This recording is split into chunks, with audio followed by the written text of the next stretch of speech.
there, Meander. Hi. How's it going? Good. We're here, and I'm itchy. I am too. First, but I have. It's just because I'm an itchy person, so it is what it is. Yeah, mine's because I got stibbity stabbed like 4 times today in the arms with allergy shots. Yay! Mm-hmm. How many more do you have to do that? Wow, words. How many more do you have to do? Quite a few.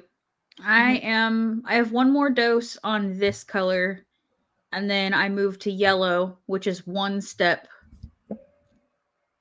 I believe it's one step before red. So yeah, so I go from blue to yellow to red. So red is where I can go. Like I have to do red for a couple weeks, and then after I get to a certain point of red, then I can go monthly instead of weekly. So Gotcha. probably another couple months. Mm-hmm. And then I'll go monthly instead of every week, which is nice because it's getting old having to get stabbed every week. Mm-hmm. So, well, at least hopefully after that you'll feel better in general. Yeah. And like we're almost at the end. So like each time you get a shot, it's more and more throughout your vial, right? So like this time it was a lot more serum than last time. And so obviously it's going to be itchier than last time. And I have a little baby knot on my arm, but it's fine. I was waiting as long as humanly possible to hit a Benadryl because I'm like, I have to go pick up a kid and I don't want to risk it. So, we're not going to risk it for the biscuit for the children. You know, I have to at least take a Zyrtec here soon because, I don't want to have any more itchies. So, but anyway, what's new with you? Not much. Literally nothing. My mind is blank right now about what's going on in my life. That's okay. Yep. By the way, hi, we're a podcast. Yeah, hi, we're a podcast. We are two neurodivergent best friends traveling the neuroverse together because we are living in a neurotypical world and we are not neurotypical girls. Since Amanda's brain, no be braining, I guess I will tell you what we're talking about today. Yeah. Which is different because usually I'm like, Amanda, what are we talking about today? But flip the script. I'm gonna give Amanda a break.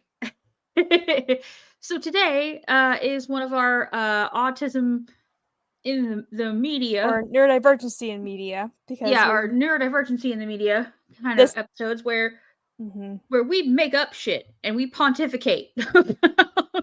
And we kind of like we feel people we see in media that we feel are on the spectrum or a little touch the ADHD, like basically traits of ourselves we see in characters, and they may not be written that way, or like it was not intention of the creators to make this person that way. It's just we're kind of like, yeah, that person's one of us.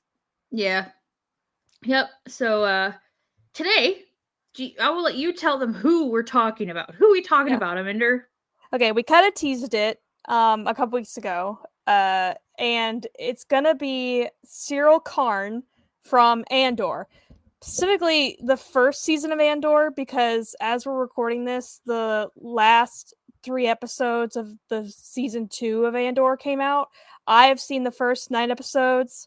I haven't seen the last 3 yet. Nikki has not seen any of season 2, so I will, if I do reference anything in season 2, it's going to be very non-spoilery. It's just kind of to further my point about something I've noticed in his character. But nothing really. I won't spoil anything because I know, the season just literally ended, and now I know some people want to watch it and haven't seen it yet. And no so spoilers.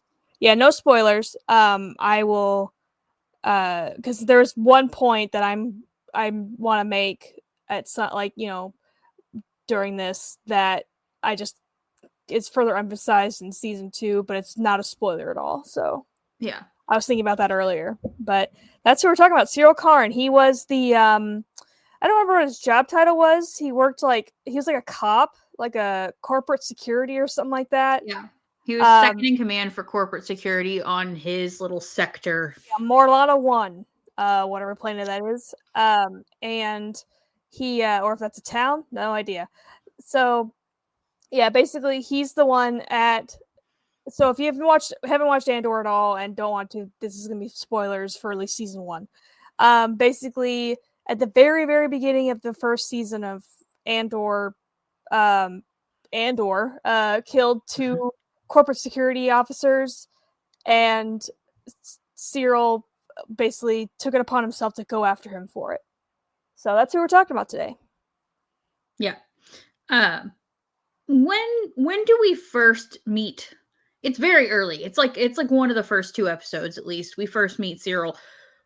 What is the situation Mr. Syril has found himself in when we first are introduced to him? What is happening? Let's tell the people, because this right here was my first time I was like, yeah, he might have a touch of autism. So what's going on with Mr. Syril when we very first meet him? Well, it's been a little bit since I've seen the first couple episodes, but from what I remember,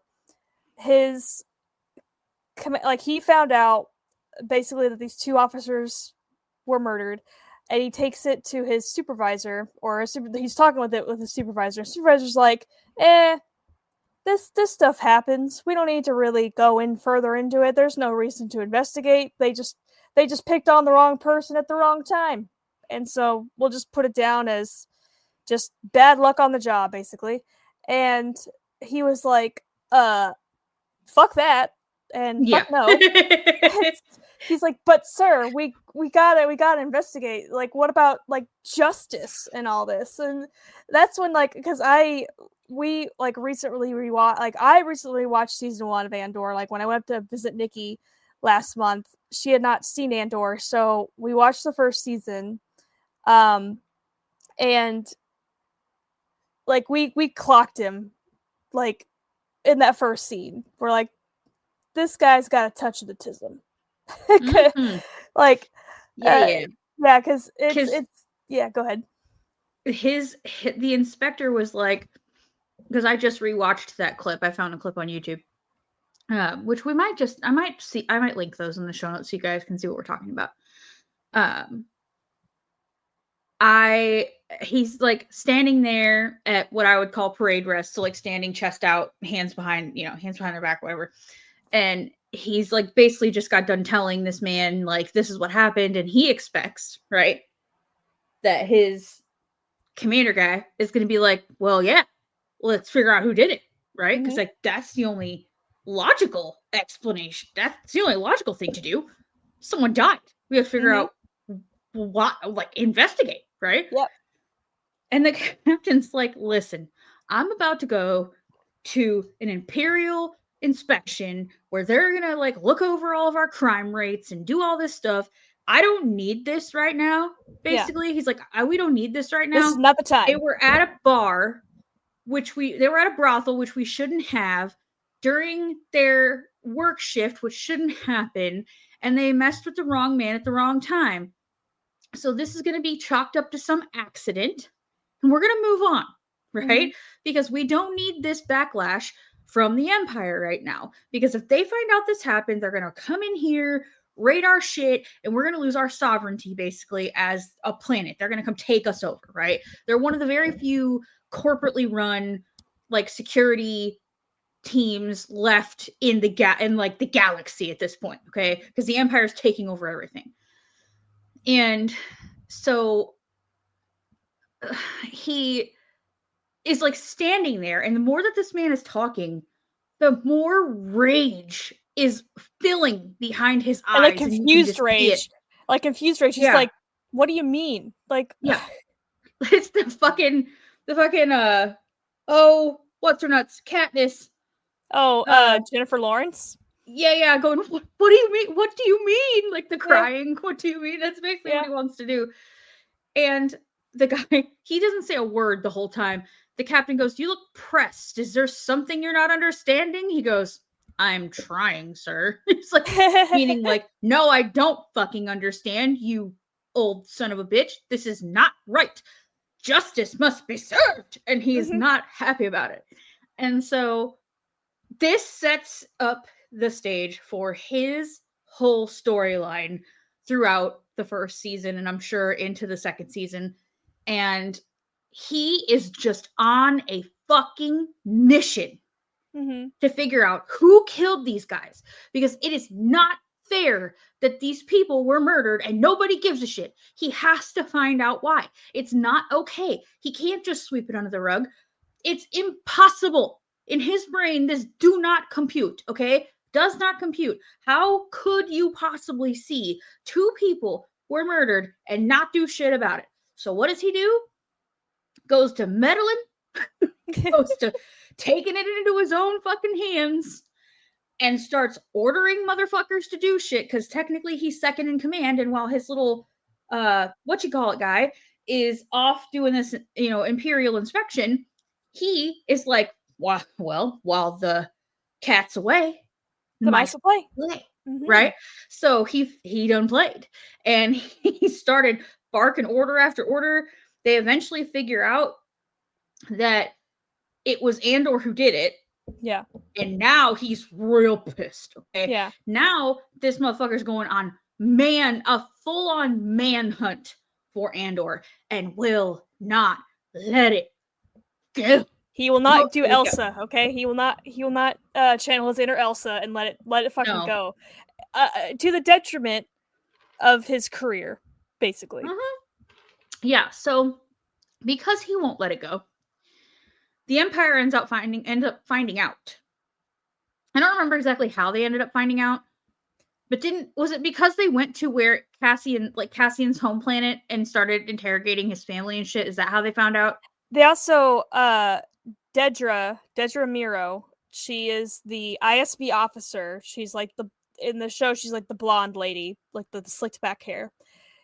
From what I remember, they were investigating Andor for a different reason. That's right. Because he had stolen an Imperial Star Path unit, whatever the fuck that is. And he had stolen this unit, and was going to sell it to Luthen, who's like one of the heads of the rebellion at this time. And so they were looking for Andor for this reason. And so their paths kind of like Dedra and Syril's paths crossed in that manner. That's right. They crossed on that planet, on his home planet. That's right.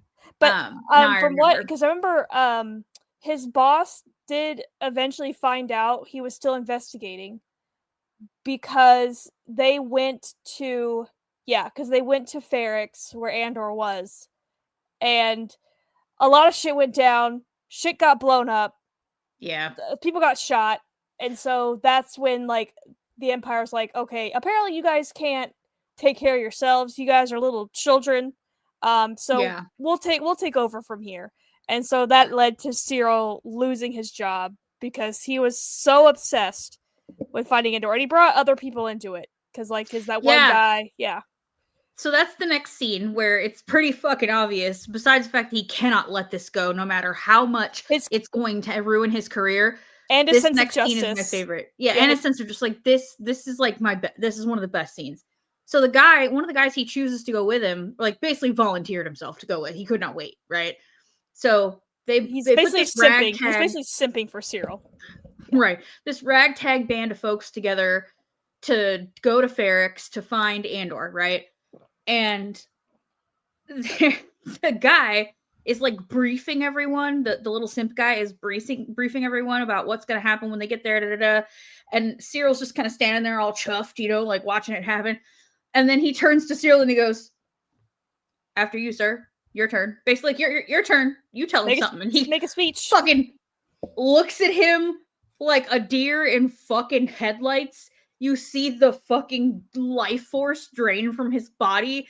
He was like, "Oh no, improv. I have to what? I was not expecting this." No. Like, you can just see the pure fucking terror in his eyes, mixed with the fact that he knows that he has to be a leader right now, and he can't seem weak in front of these people. So he gives the most lackluster pep talk in the most monotone voice you have ever fucking heard. And you can tell by the people listening, they're like, what the fuck is this guy on? Yeah, and one of his signature lines was, "The most dangerous choice of all is doing nothing." And we're like, the fuck? They all just turn and look at each other, and they're like, the fuck is this guy saying? And then he like walks away with a little smile on his face, like, I motherfucking did that. I did that. And then the little simp guy looks at him and looks back at the people, and no one's clapping, and he starts clapping rapidly, and then everyone starts clapping for him, and it's like you could just see the awkward all over his face. And it just reminded me so much of how Amanda, not saying all autistic people can't do improv. Obviously, the guys from On the Spectrum, like, they do that. It's like part of their thing. And they're good at it. But like, it just, in that moment, you could see that he was not prepared. He was not expecting this. So he was caught off guard. And then he went up there and was meant to give this like emotionally charged pep talk to these men. And he was like, the most I got is a quip that I don't understand. Big smile, walk away. Do you know what I mean? Like, that's all I've got. And then he's like, nailed it. Nailed it. The complete unaware that he just totally fucked that up and thought he nailed it was hilarious. So I don't know. He tickled me through the whole thing. Granted, it was so funny because obviously we hate what he's doing, right? Like, Yeah. we can't stand the fact Like, that he's like after Andor. Yeah, because like, okay, we completely understand in the very beginning of like Andor, because this is if you don't know, like, Andor takes place 5 years before Rogue One, so he's not like this rebellion hero that we know yet. And so Andor's kind of an asshole. He just kills these, like, granted, these two guys like accost him, like, just they follow him out of the brothel, like, because Andor went to the brothel to find his sister, and so these two guys followed him out and was just giving him a hard time, and he killed one by accident and then killed the other because they're like struggling over the blaster, and then he killed the other because it's like, well, fuck, and I got a witness. And so Andor's not the best person.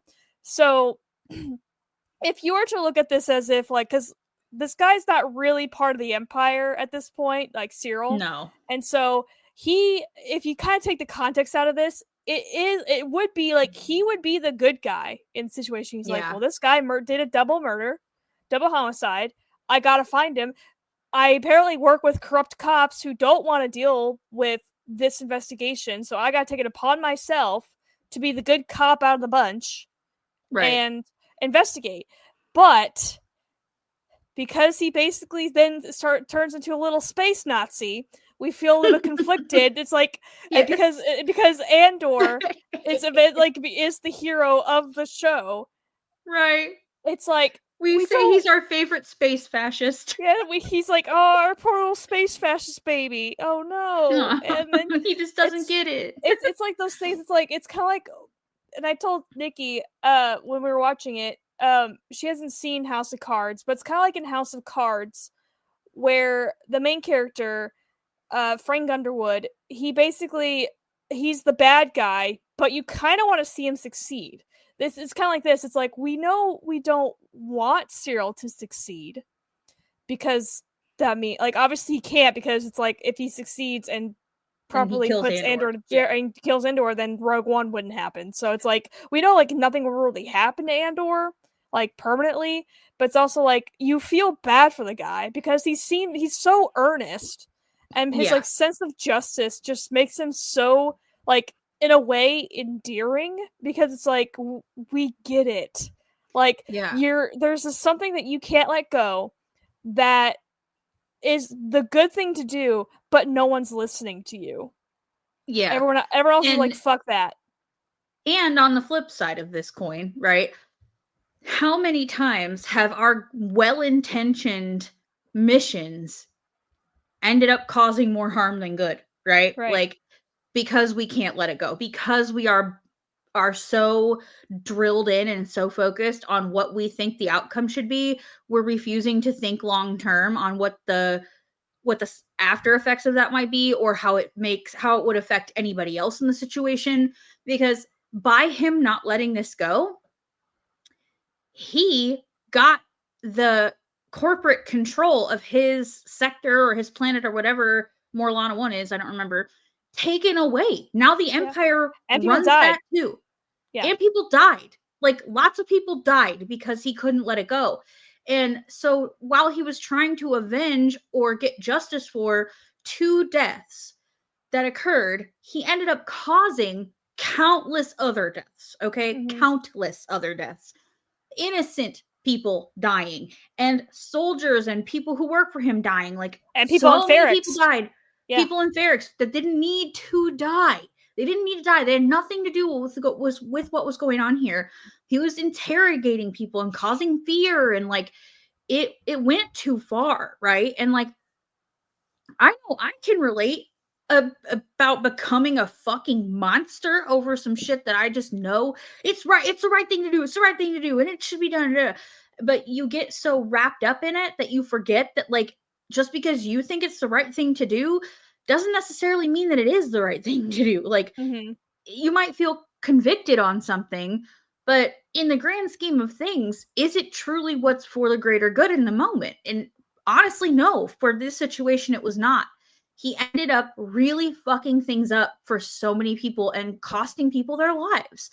So it's that fine line of like, how much of this is like a sense of justice and a well-intentioned thing to be upset about, and how much of this is a vendetta or a mission that you are so hell-bent on seeing through that you don't care who it hurts in the process, or you're blind to who it might hurt in the process. And I think that that's something that is very easy to get wrapped up in our community, just in humanity in general, but like especially people in our community.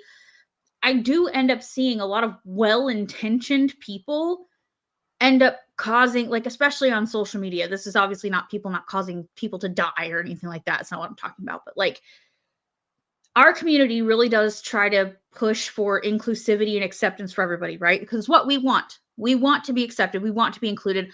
We want to be understood. We want to be, given the space to be ourselves, right?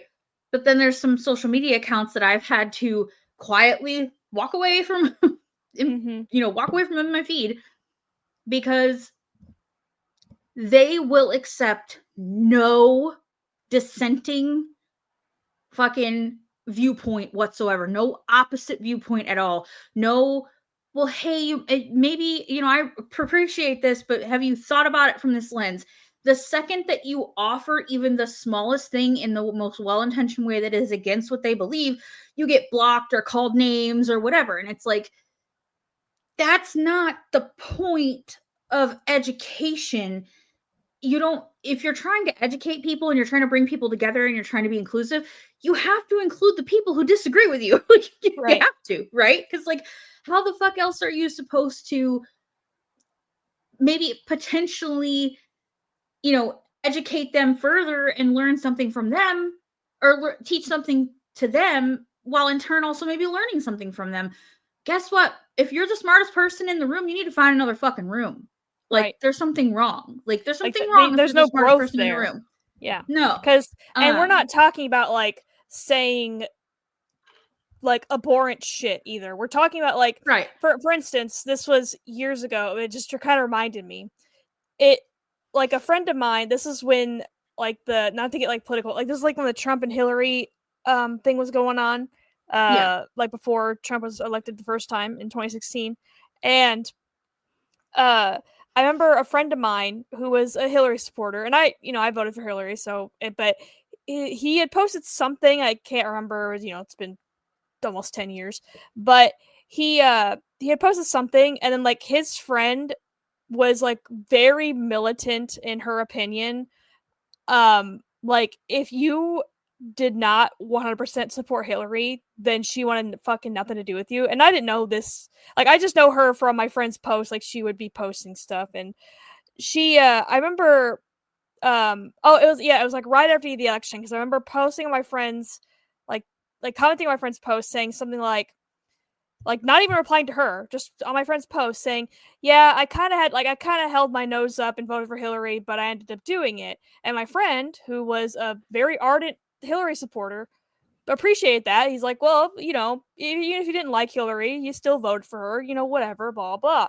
And then, well, this girl had wanted nothing to do with it, was like, and eventually it got to the point where my friend unfriended her because she was like attacking me because she was like, what do you mean you held your, like, and then I'm like, I still voted for her. Why are you acting like, am I supposed to Right. agree with Like, why are you everything mad, that bro? someone does?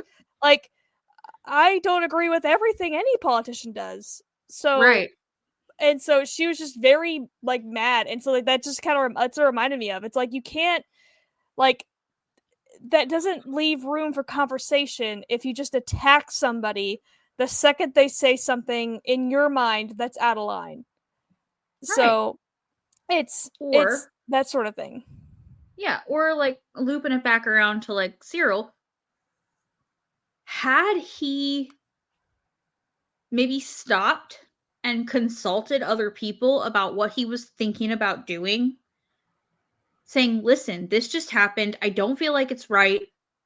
What would you do? Like, had he stopped and thought about it, had Especially because he he was how actually, inexperienced he was. Like, he was not a yeah, leader at this point. He was, because no, obviously, like, he's one of those guys. Like, yeah, he was second in command, but he's more of a guy that works in the background, yeah, which is another thing I kind of like saw myself in, because it's like, yeah, I'm not a leader at all. Like you said, if I was like someone just randomly like, okay, make a speech, I'd be like, the fuck? what? Yeah. so like he's more working in the background, but yeah, go on. Yeah, like, had he stopped and maybe consulted with somebody on this or even talked to a couple people like, "Listen, am I off base here? Is this wrong? Like, what do we do?" Like, instead of and listening to all the opinions instead of just going with the first simp who was like, "We need to do things about this." Mm-hmm. Like, he stopped at opinion number 1, which was, "I think you're doing the best thing you could ever possibly do. Go get them."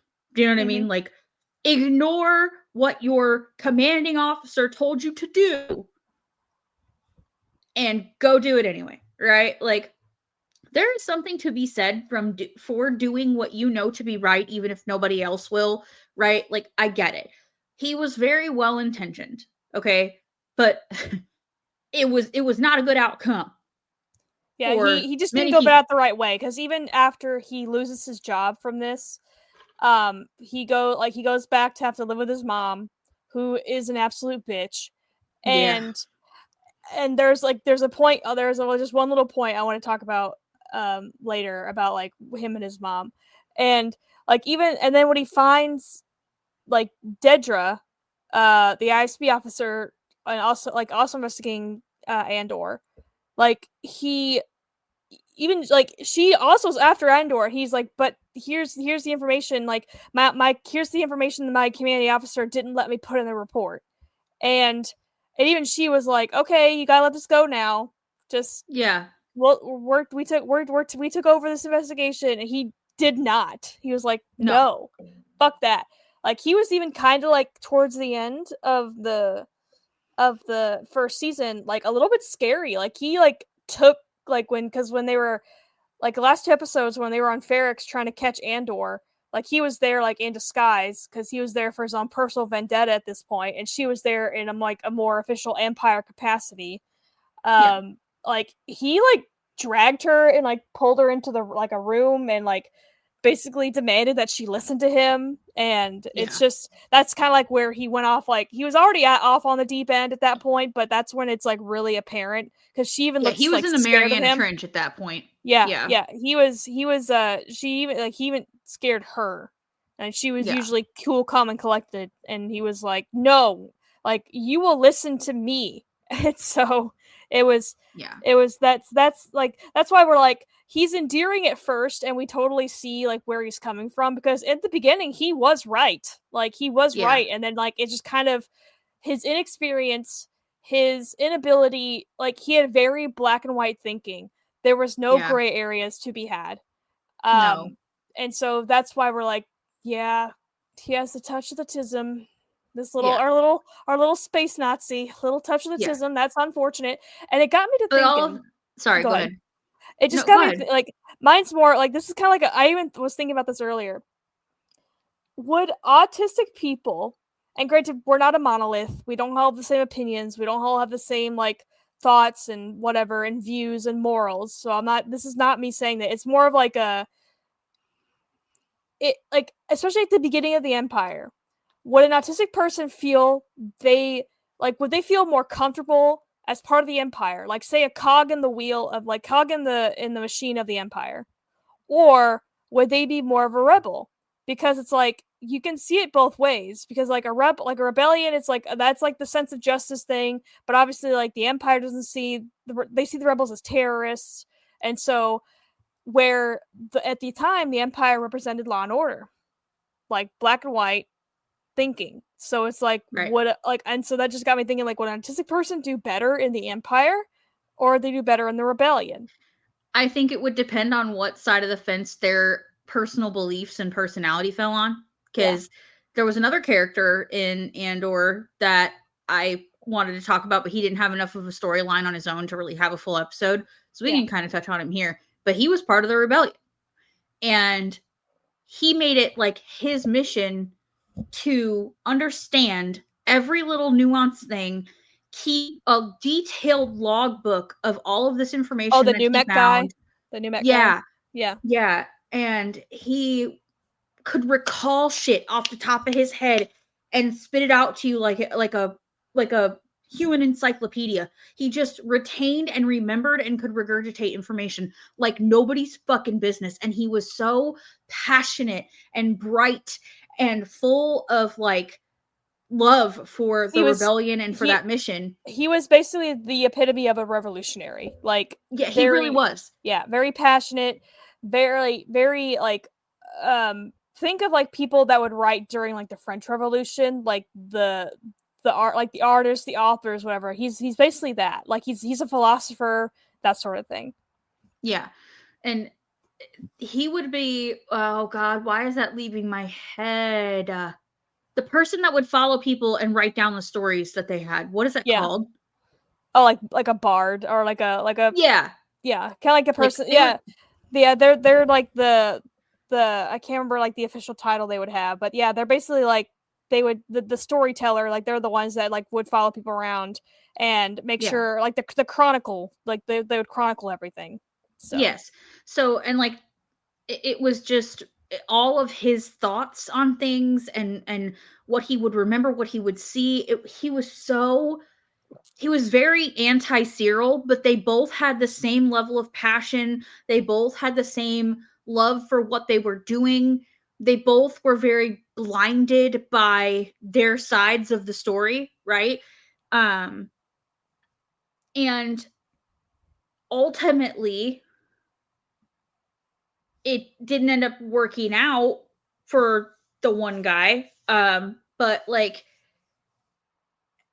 I think it all just depends because again, like you said, we're not a monolith.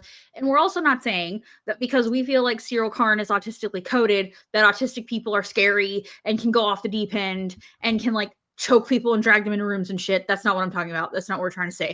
I feel like that should be pretty explicit at this point, considering we're two autistic adults talking about this. But we're just going to say it for those who might be hearing us for the first time. This is just picking and choosing some things from this character that made us feel like, yes, he's probably got a touch of the tism, right? But it was very two sides of the same coin. Like you had Syril, who again started with the best intentions and ended up really ruining things for himself and a lot of other people. And then you had this other guy with the same level of passion, but on the opposite side of the coin, who ended up really moving things forward for and the rebellion and inspired inspiring, Andor. yeah, inspired Andor and will and with his writings and teachings will inspire lots of people to come after him, right? Because his writings were preserved because spoiler alert for season 1 if you haven't seen it, he dies, okay? And when he died, he told somebody that if he died, he wanted Andor to have that book because Andor at the time wasn't really in it for the rebellion. He was He was in just it in for it money. because Yeah, he he was was in in it it for for the money. money. Yeah, and he was also in it because he wanted to find his sister. He wanted to help with things, His and mom and everything. Like he yeah, wanted disappear, because at this time Yeah. he knew he was wanted for murder, and also he's like, I need to go. I just need to find a planet and just live my life. Yeah. And Luthen, who's like one of the big leaders of the rebellion, offered him this opportunity, and that's how they met. And the opportunity was to help in a mission for the rebellion. That's how he met this guy. So, but because I think that guy saw something in him, right? That was like, I know he'll get it at some point. He gave him that book and it really inspired him, right? So I think, again, it all goes back to like, who are you on the inside? What personality traits do you carry? Do you have? How far down the rabbit hole are you willing to go, right? And that's a human experience on every end of life. It's not just got to do with autism, it's got to do with just a human experience in general, because you don't have to be autistic to be so blinded by your mission that you end up hurting people along the way, not caring what happens, right? But again, just the little things that we saw that made us go, ah, the tism in me recognizes the tism in you, right? Yeah. Like, recognizes like, okay? Game recognizes game, okay? And like, I've seen this before in myself. I have seen me want to do something very well intentioned, and it ended up not going very well for me, right? Because I couldn't let something go, or I wouldn't listen. I talked about something last year that happened where, because I couldn't let something go, I ended up losing a group of friends. And so because I even told Nikki, I said, I feel like if I wasn't autistic, I'm not saying like non-autistic people don't let stuff go. It's just, I feel like it's harder for us because it's more like hardwired, at least for me. Like, it's hard for me to let stuff go. And it's hard for me to forgive and forget. Like, I can forgive easily, and I've done it all my life. It's more of the forgetting thing. Like, I have, but it's so like, because like, so that's like one way I related to Syril. Like, not as much as I don't want to relate to a space, fascist with space autism. But I space yes, we love letting space to everything when it comes to like Star Wars. We're like, look at, he's eating space milk, and like, or drinking space milk, and he's wearing his like space outfit, and it's just. But I've lost friends because like I couldn't let stuff go, and there's like, this happened just last year where I lost like a group of like people that I was hanging out with. I was no longer welcome to hang out with because I couldn't let something go. And like, speaking of, and like, because I kind of like brought up the milk thing. This is like the thing I kind of want to bring up earlier, where because after he lost his job, he had to go back to Coruscant and live with his mom, who is a terrible person. Like, she is awful, and and this is my little headcanon, I am forcing autism on this character, and this is like another reason why he is. And this is, like I said, this is just my headcanon, my like, and this is not what the creators intended. But every time we see him with his mom, even in like a scene or something in season 2, I think, he's always eating cereal. And so you could say like, that's like, his mom doesn't know how to cook, and so that's all he eats when he's at home. My thought process is, that's his hyperfixation meal. Yeah, so or that's his safe food. His safe food, because like I said, there's this one little thing in season 2, no spoilers at all, because at first it's like, you could also see it, he doesn't know how to cook, and so he's just making himself cereal because he doesn't know how to cook. But no, there's a time in season 2 he makes a full-blown meal and everything, like a cute little puff pastry or whatever it is. Like, he makes like a full course meal with like appetizer, meal, like entree, and dessert. It's like, okay, so my little headcanon is, okay, he does know how to cook. He's not eating cereal because he knows how to cook. That's his safe food. Yeah. And that's the only thing. Like, it's also like, because it doesn't bother his mom, I think, because she never really makes mention of it. Like that he's only eating that, like, at least I don't remember. She ever makes mention that he's there eating cereal, which I feel like, Yeah, she pours it for him. yeah, and so, like, I feel like she, like I said, in my head, she recognizes my son, even though I treat him like shit and I, like, belittle him at any chance I get, I'm not bringing up the fact that he only eats cereal when we're together. And so that's like my little thing. And so it's just it's so funny because, like, he obviously wants to it's kind of hard because he's kind of like infantilized by his mom, which happens a lot with autistic people. They're infantilized because she sees him as like this little child that can't do anything right. Like, she berates him for his choice to want to become a cop, it seems, like on Morlana 1. And she's like, why don't you just stay here? Why don't you just, your Uncle Harlow, like, he can get you a job here.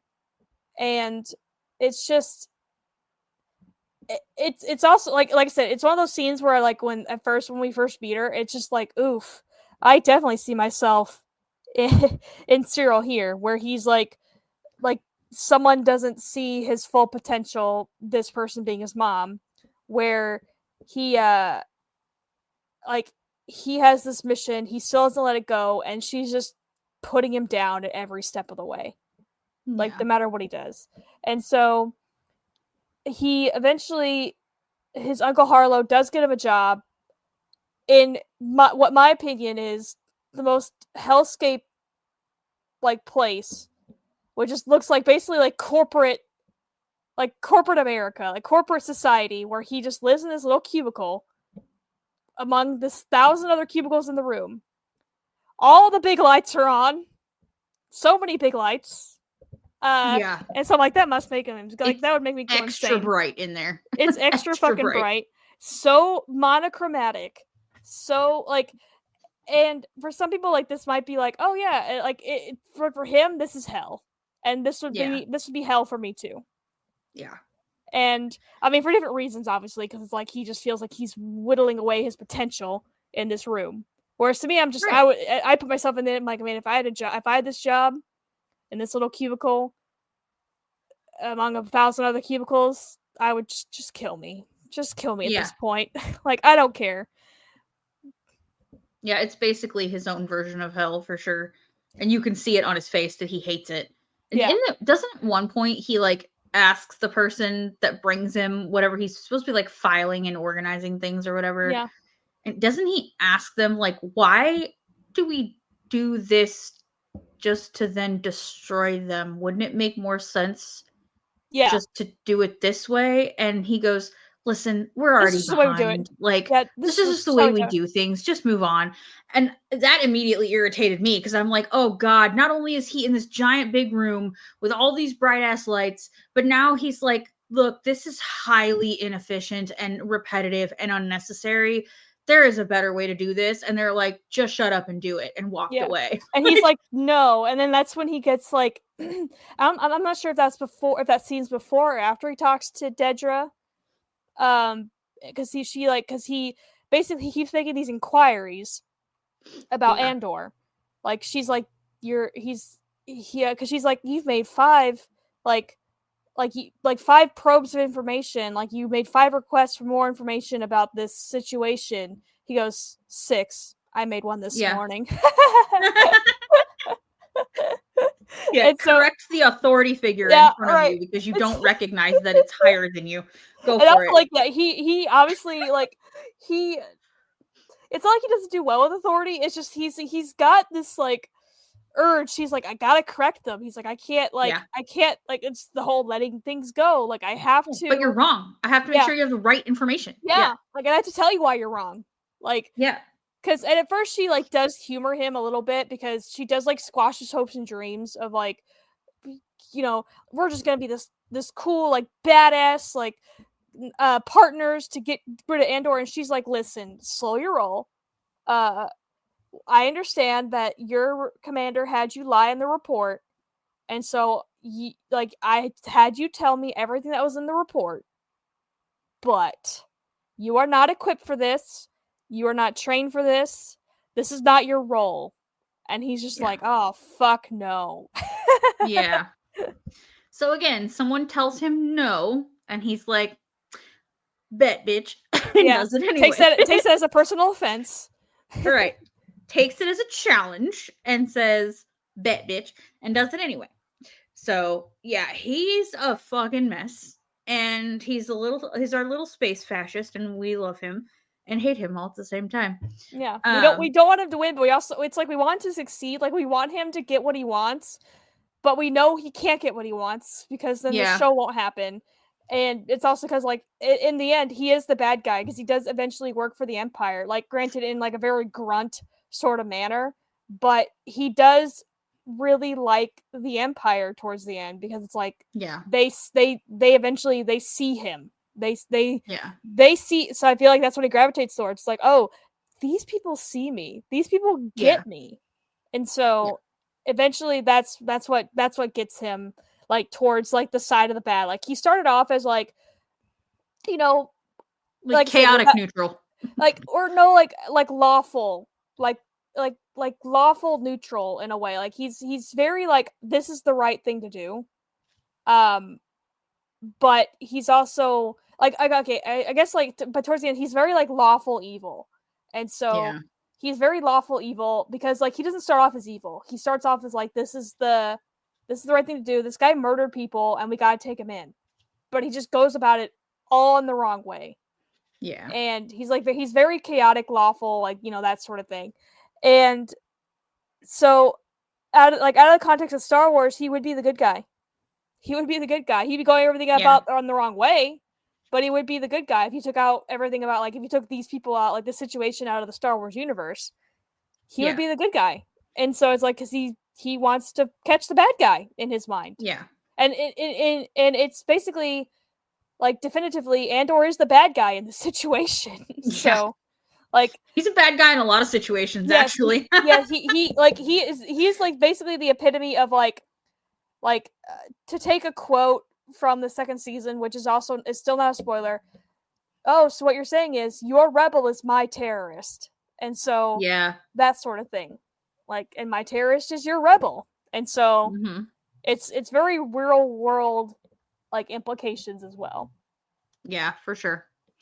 I feel like these newer ones are very good at that. We kept looking at each other and go, how fitting! Like, yeah, the entire and thing. Season 2 is even it's way almost more fitting. like they knew. Yeah, it's Season 2. There is like especially an episode where it's like, did you guys time travel to right now? Because like the writers, because obviously you guys wrote this and filmed this like a year ago at least. Right. And so I'm like, there was just stuff that was happening. I'm like, huh. It's like almost like, oh, this is so strange. And of course, like some people on the internet, they're like, how dare they get like political and all this? Like, you understand that they wrote this like a year ago. Right. And the whole thing is about two warring ideologies, which is ancient. Yeah. Like, this is not a new story. Like, rebellion is not a new story, okay? No. Humans been rebelling since like the dawn of time, okay? Right. So, but calm down. So overall, so if you guys haven't seen Andor, I mean, granted, we just spoiled the hell out of season 1, but you should anyway because it's so like fucking good. It's seriously some of the best Star Wars, even like outside of like, basically, like I said, we're just talking about like the neurodivergency, like in the characters that we see, but like as a story, I highly recommend Andor. And like I said, the last 3 episodes just came out the day we're recording this, I think, which is Tuesday, the 13th, May 13th. But so that's all I got, I think, on Syril. Did you have any other points? Nope, I think that's it. So yeah, that's like I said, this whole like kind of like series we're gonna do on like this topic where, and like we said last episode, we're kind of like doing like a rotation of topics, like of and so we're like neurodivergence in media. This is just our own take. So you get to see Syril and not see a single lick of autism, like, or just say that's not what the creators intended. That's not what he was written. Like, that's not why he was written. It's like, okay, we know this is just our interpretation. Like, right. we're fine We with know, that. and Yeah. we said at the beginning, like we don't feel that they wrote him this way on purpose.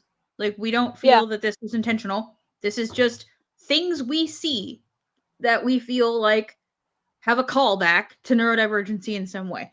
Mm-hmm. Doesn't have to be intentional by any means. That's the whole point of this fucking episode. It's an exercise. It's a thought. It's a Right. thought experiment is what it is. It's a fun Right. little thought experiment. So, all right, let's hit the fun and fuckery. We got a question and a Jeremy update part 2. Yeah. Coming in hot. Here we go.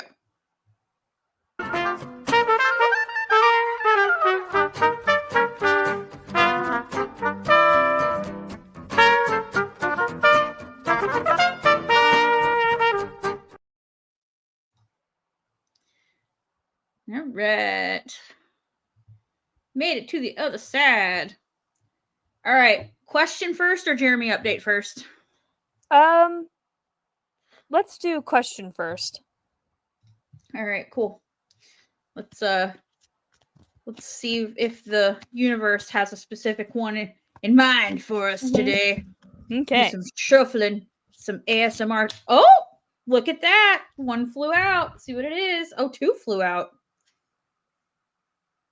Well, those are stupid. What's wrong with you, universe? Fuck you, universe. Get your shit together. I don't think. Hold on. I think maybe.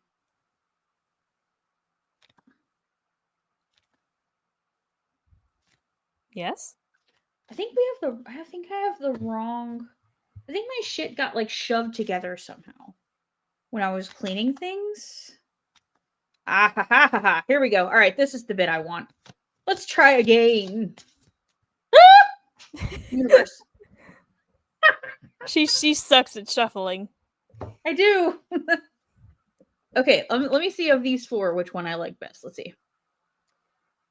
No. Ooh, okay. We could. That's a possibility. Nope, because I don't read. Okay, no. All right, cool. This one it is. I'm not cultured and I don't read, so we're not going to talk about those other 2. All right. So here's our question from the universe today, as picked by me. The universe gives us options. We just chose the options. As filtered by me. What is one thing you are most looking forward to in the next decade? Like technology wise, life wise, like what are we talking Just about? whatever. Whatever. Whatever. Huh. However you want to take that, however you want to spin it. I guess like in terms like life wise, because at this this point in time, still unemployed. Right. Which is like a gray area for me right now because it's either negative nor positive for me right now. But I guess like getting a job, like I would like. Granted, this is like a hypothetical. Like getting a job I enjoy, and like traveling more. It's like I would like to like do some more traveling. So I would like to at least in this next decade, because I would like to, I guess, just travel more. So Okay. yeah, I would like to, because obviously like so next decade because like so I guess like the technology wise I'm not sure. I'm like I was telling Nikki yesterday, I'm very boomer when it comes to some technology where some of it I'm just like, yeah, you guys can have the technology, I'm just not here for it. So I couldn't even imagine what kind of technology we would have because like obviously like they thought about the year 2000 we have flying cars and all that shit or like robots taking care of us, which we kind of do have. Like we do kind of have robots, but I'm talking like Rosie the robot from like the Jetsons, that sort of thing. Yeah. But yeah, I guess like my boring answer is just like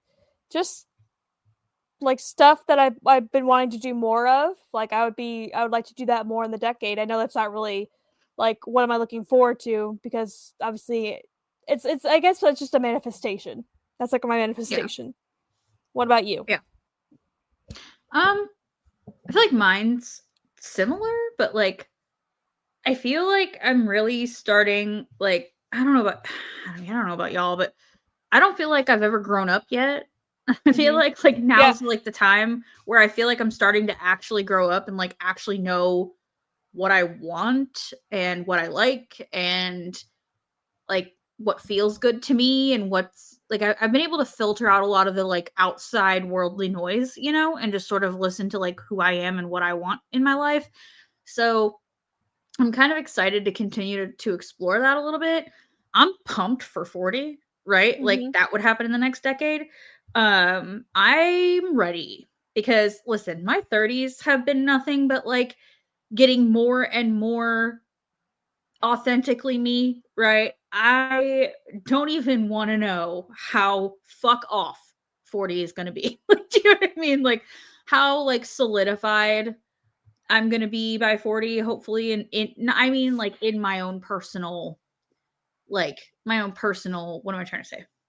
In my identity, like solidified in my identity. Do do I really know what else will be happening in the next decade? No, because I always have this plan that I want to move, but then like life always lifes and then that doesn't happen. So I think I've sort of given up on the idea of moving and like if it and I the opportunity presents itself, great. But I'm sort of like gonna stop thinking about that for a while. Um, because it's just not happening right now. So like why mental energy on it? It's not in the cards. Yeah. Yeah. It's not on the cards right now. Unless the housing market has some insane boom before Nicholas starts high school and we're able to sell this house and get out of it and Jordan it's like Jordan can find like the perfect job somewhere else. So that's another thing. Like I don't work, so he has to support us. So we have to be wherever the money is. So I could be ideally wanting to live somewhere, but if there's not any money there, then we can't fucking do that. So um so yeah, I don't know, just kind of becoming more of me and growing my Unapologetically me. yeah, yeah. And growing my hair back out. We're gonna let her keep going. I want to see how long it'll be in 10 years. Yeah. I'm not chopping. I always say I'm not chopping it off again. I probably will, but I want to let it grow back out. I liked the short thing. It was fun. I'm glad I did it. I think everyone should experience having intensely short hair in their life and just, you know, throwing caution to the wind and picking up the buzzers and calling it a day. But I'm over it and I want my locks back. And by locks, I mean hair, just hair, not like dreadlocks. I never had dreadlocks. That would be awful looking on me. Some people can rock it. I'm not her. Just want my pretty blonde hair back. Okay. That's all I want. But anyway, that's it. That's boring as shit. That's what I have for you. Let's talk about Finnegan, huh? Yeah. I said I was going to talk about Sympathy, but I have not yet finished up with her character. Listen, I don't know what it is about Sympathy. I am so fucking uninspired by her character. Like, I created the fashion, right?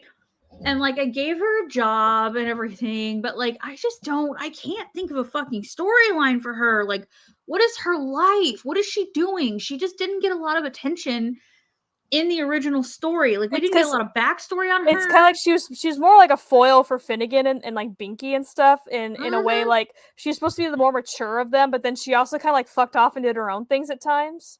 Right. So, she turned into the Mystic Princess of Evil, if you remember, at one point and tried to kill them all. So like plot twist. It can hold a sword at some point and like something free. I don't remember, but it's just, she was always kind of that character that we didn't have like a whole lot of backstory for because she kind of like joined the group when the group was already formed. I think she was like the last one to join besides like Velvet. But no, she was actually the first one. Oh, really? I thought Binky and Finnegan were around already before she showed up. Nope. He met Sympathy first. Oh, okay. And see, that's how little backstory she had.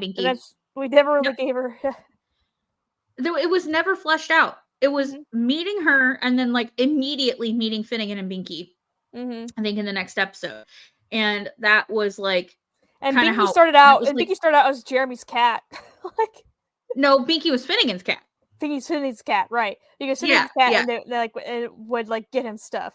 Yeah, so that was Yeah, he Binky's would go out and backstory. retrieve things for him before he would go in quest, right? He Mhm. would go get magic balls, is what Mhm. Binky was supposed to go get for Finnegan. So he was his companion, and then he ended up being a big hero in the story, man. We love Bink. He's one of my favorite ones to play with alongside of Finnegan because he's very fleshed out, and I just have this like connection with his character because he's a big happy motherfucker, right? He's just happy to fucking be here, and I love it. But we'll get into Binky another day. Let's talk about Finnegan's hoe ass. Um, he now in The Sims is called Finnegan Fainting because if you remember, he was Finnegan the Fainting Goat. Yep. He has white hair and a white goatee because of course he does. He's a goat. Partner is never gonna happen because he a hoe. Mhm. Children I'm sorry, sexuality is pan. We've talked about this before. He is pansexual. He is DTF He's Deadpool, 24/7, which 365. like Deadpool is canon, like Marvel canon pansexual. So Yeah. like very chaotic, very not saying all Yeah. pansexual people are chaotic. It's just they are chaotic Yeah. characters. He is modeled after Deadpool. And because the storyline paints him as a very chaotic character, right? Like his original storyline that we end up finding out. He was very chaotic, kind of come and go. He would fuck off on a And side comic quest and come relief. back. Yeah. Very Yeah, comedic mercenary type relief. of character. Yeah. Yeah, he really was. He really was giving big mercenary vibes. So he was sort of modeled after Deadpool, kind of a hoe. Children, I put unsure. I will say oh, I will say, like, if he does, because I know he's a hoe, but like you were talking about last time, like if he gets like with Freya and stuff, he's Finnegan the Fainting Goat, Freya the Fox. I feel like all their kids should have F names at that point. oh, for sure. We'll get there. Listen, this is the slow burn on those two Yeah. because again, he's a hoe, and if you remember, Freya was a part of the Liberator crew that comes in towards the end of the Chronicles of Jeremy, and they we're gonna get into it simply because it's part of his character. He is fucking obsessed with her. Okay, obsessed with her.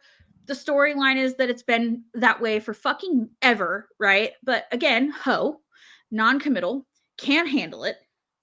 So he just never does anything about it. And at first he like wouldn't deal with her at all. Like even though he was obsessed with her, he like wouldn't let her know. And didn't want to like have that because he had, even though he was a hoe, he had enough respect for her. He's like the first person he's ever really respected was her. And so he started feeling these things that were new to him. I was like, what is this That feeling? What's this feeling? So what are these? sudden and new. Yeah, it was she brought a new feeling into his world, which was he later finds out is love, right? He's in love with her because he ends up talking to Binky about it.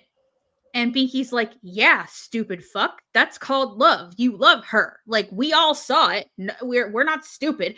He thinks nobody knows, okay? Like he thinks nobody knew. He's very oblivious. He thought nobody could see it, right? And he finds out from Binky that she loves him too Mm-hmm. and has said so. But again, he's a hoe. So she was like, fuck it. She learned to like put up the wall, right? Like it's a thing. I always will care about him, but I can't go there with me. Can't make Like, a like a housewife out of hoe or whatever. yeah, can't turn a hoe into a housewife, right? Yeah. So like Finnegan cannot be changed. And he would fuck off so often that he was also unreliable. And like she just ain't about that. She ain't about that life, right? And she has her own life. She's also fucking off and doing shit all the time. She's like a big shapeshifter witch energy, right? She's got her own shit to do. She's constantly on these adventures and shit with them. And Finnegan would just go off on side quests all the time without them. So she was like, fuck him. I don't have time for this shit. I'm doing my own shit. He won't commit. Bye, bitch. I don't have time for you. So there was always this distance, right? But they were both obsessed with each other and didn't want to admit it, okay? So we're working on this. We're working on this in the game. We're working on getting them from fuck you to fucking, okay? Like that's what we're doing. And the fucking has happened. We made it there. Their love bar is already there. But we're not allowing the relationship right now. Okay. Yep. This Finnegan's still hoeing, and Freya still don't trust his ass. Yep. So we've got a lot of work to do on Mr. Finnegan. And But if he hurts her, she can just cast, turn him into a frog or something. Listen. I don't think he can hurt her because she's gotten to this place with him where she's so unbothered by whatever he's doing that it just doesn't phase her. She just has accepted him fully for who he is. And that's the only way she can really that it would ever work out, is because she accepts all of the terrible things about him as a person and loves him anyway. Right. So there's not much he could really do to hurt her at this point because he's already done it all. Right. She's seen it all. She's been there for it all. She's experienced it all. Right. And he's also just stupid. He's just stupid. He's a stupid, oblivious man. Okay. And he needs to figure his life out and knows that before he will be willing to commit to her. So he's working on himself. He's a champion gamer. And he refuses to own a computer at home. Won't do it. Okay, will not do it. You want to know why? Because work is work. And home is home. And home is for hoeing, not working. Okay? So he does not puts the hoe in home, pleasure. Okay? He puts the hoe in home. He does not mix business and pleasure. That is the one thing he won't do. He won't fuck groupies. Okay? Because he's famous. Okay? He's Pewds level. All right? We're talking PewDiePie level famous here. Everybody wants him. Nobody can have him. He won't fuck groupies. Okay? But he will catch strange anywhere. But he just won't fuck his groupies. And he can tell the difference. He at least knows. So home is for hoeing, work is for working. So there are no computers in this man's home. He only games at the office where it belongs. He currently lives in a inherited property that he got from his great uncle, who is part founder of the town that they live in. And it's a 1-bedroom, 1-bath mini mansion. So it looks like a little mansion, but it's not very big on the inside. It was his uncle's guest house thing next to his inn. He has an inn and bar or whatever. And there was a guest house area with this nice little thing outside. So that's what he do. He lived there. He did not bother to change one fucking thing. There's old ass pictures on the walls. It doesn't look like a champion gamer lives there. It looks like he just sleeps there on the fucking weekends, right? Because basically that's what it is. So that's his thing, right? That's Finnegan. He so again, we'll just quickly go over his traits real quick. Non-committal, self-absorbed, adventurous.